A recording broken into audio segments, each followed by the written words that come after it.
Hello everybody and welcome to this week's Markets to Watch from Smack the Markets for week commencing the 7th of September. So this week we've got a relatively light news schedule this week. There's no real major announcements on the schedule for, well, not until at least Thursday of this week. So things could be a little bit on the slow side, and coupled on top of that, of course, the US is on holiday today as well with Labor Day. So let's take a look at a few markets here that we're keeping an eye on, and also first of all let's take a look at those stock index markets which have had quite a sell-off in the tail end of last week. So if we take a look at this here on the daily time frame, we can see that the market has here on the Dow this is, but all major US indices are all the same.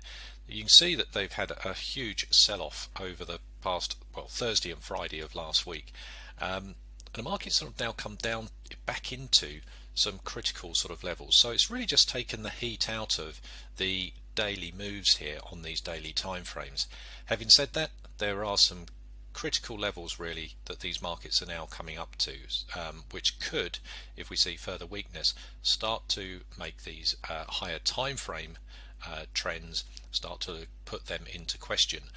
So the Dow here, we're sitting at these sort of critical points. I think 27,900, that level there had quite a bit of history going back into the previous run when the market was up at these levels.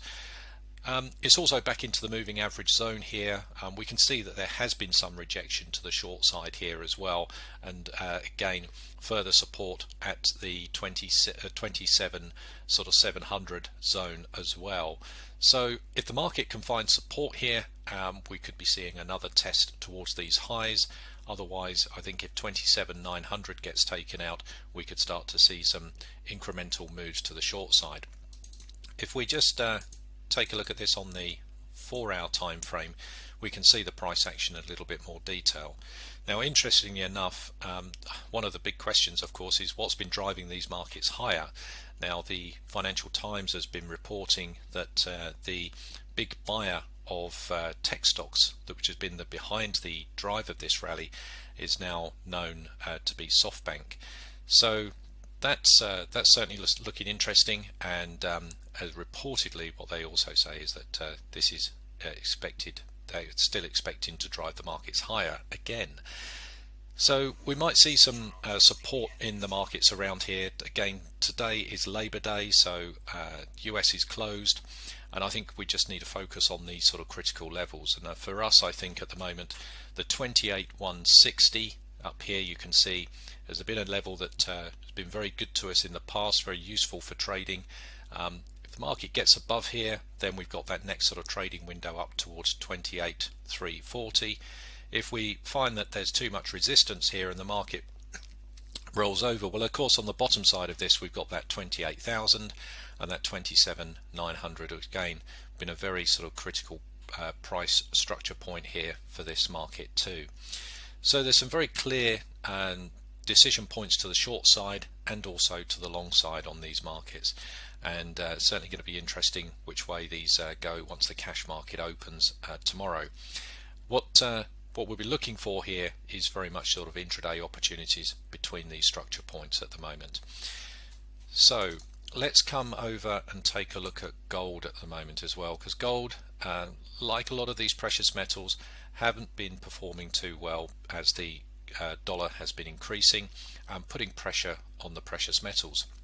But if we take a look at this on the bigger picture here, gold had a huge run. It was very extended after the rally. Now the market has now sort of formed into this sort of triangular shape compression, where you can see that the market is compressing into, interestingly enough, a very sort of critical level, which is 1950.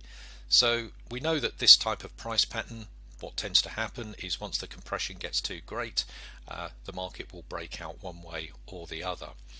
If we have a look at this on the 4-hour time frame, we can see a little bit more detail here. Here's our 1950 level.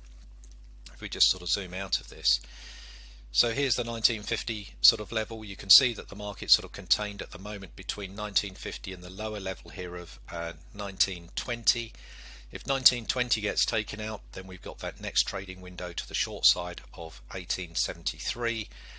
To the long side above 1950, we've got a milder level there, but again 1975, so 25 points to the long side, and then up to the top end of this range, which is that 2000 price point as well. So some very clear structures again on gold. I think it's probably going to be a week where we'll be looking at trading within these trading windows until we start to see some major news to give some sort of fundamental direction to these markets. Having said that, a lot of the news that drives these markets these days does tend to be driven through the comments and tweets as opposed to the fundamental schedule. If we come over to the Forex markets and take a look at some of the interesting ones at the moment, one that we're quite liking the look of is Aussie Dollar.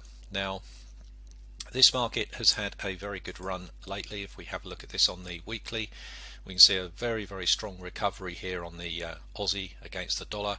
The weakness recently in the US dollar has managed to pull the market back off its highs.